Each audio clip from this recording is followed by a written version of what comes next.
Our hearts should go out to the families and friends of those who died.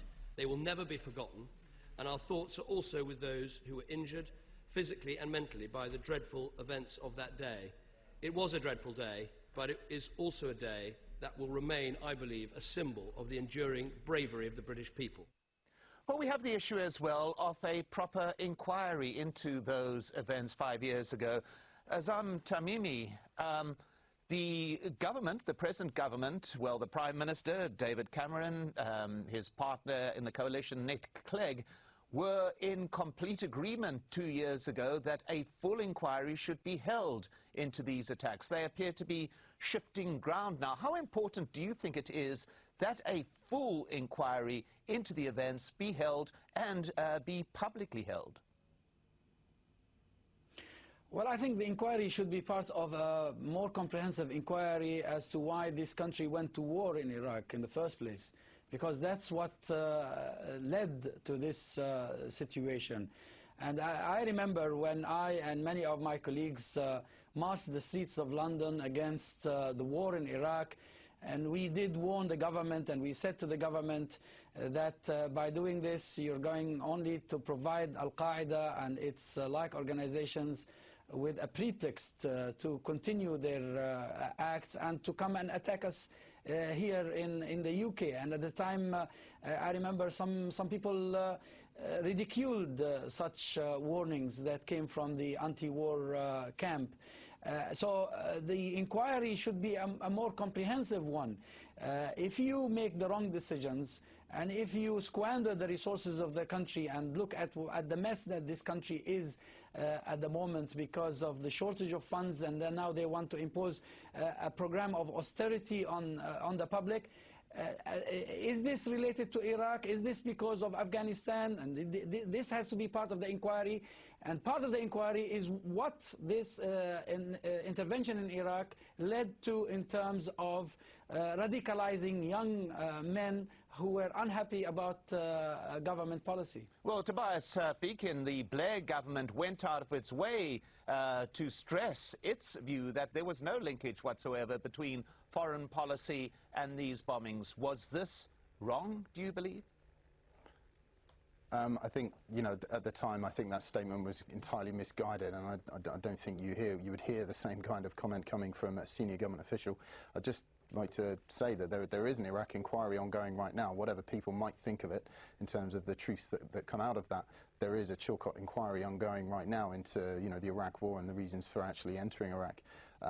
In terms of you know, the need for an inquiry into 7/7, I think if we think about, you know, the victims of 7/7, and I mean, you know, by that I also mean their families. You know, for them, I think it's quite important to have closure on the subject, and only after that happens, then perhaps they can begin to you know, not forgetting obviously, but perhaps have some kind of closure on that particular event itself.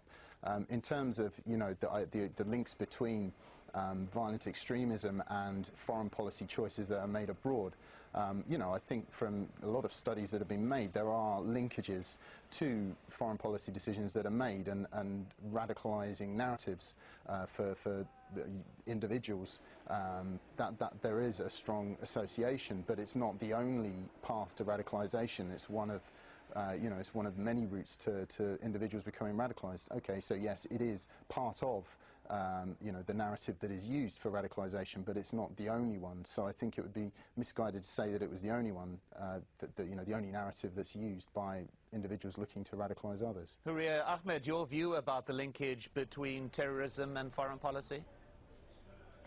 Well, I'd like to first just say 9/11 didn't happen because of Iraq or Afghanistan. I think foreign policy is definitely, I agree with Tobias, foreign policy is used as a propaganda tool by ideologues who are looking to radicalize vulnerable young youth, young people.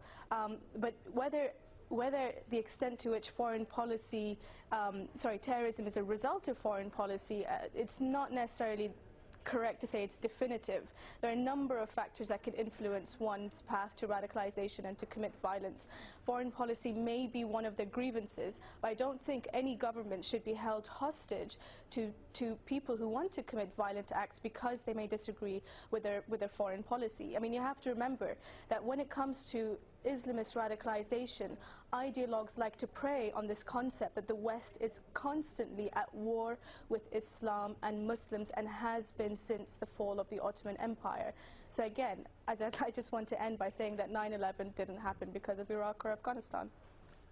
Tobias Feakin, the whole question of that inquiry into events, do you think that this government, generally, the new government, is going to be handling the threat of terror acts any differently from the previous one?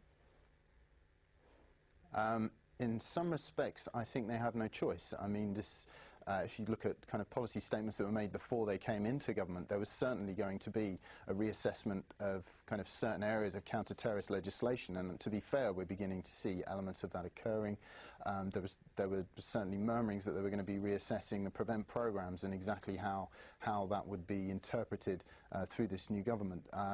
We're seeing as well that there is going to be, we'll see under what guise that really occurs, but a discussion about civil liberties and how many of those are being given up because of the fighting terrorism, if you like. So we're seeing some of those messages. I mean, we saw also from Cameron the fact that he's willing to open up the question of MI5's involvement or otherwise in torture during the so-called war on terrorism. So there are some signs that this government want to kind of reassess and then draw a line under it and move on, if you like. As to how effectively they do that is another matter altogether. Well, there's the final word, and my thanks to our guests, Azzam Tamimi, Houriya Ahmed, and Tobias Feakin. Thank you so much for joining us here on this edition of Inside Story.